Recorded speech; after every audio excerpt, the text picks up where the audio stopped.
ni Robin Padilla si Richard Gomez sa Star Olympics noong 1991.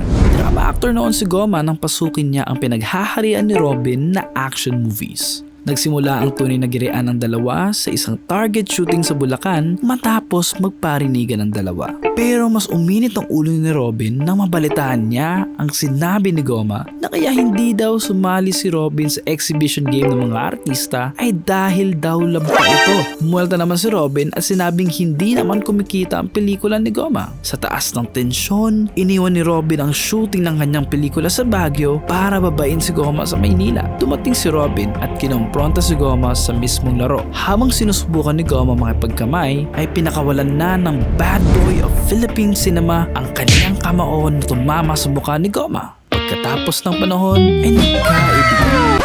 Naging magkaibigan ng dalawa at pareho nilang sinuportahan ang dating Pangulong Duterte.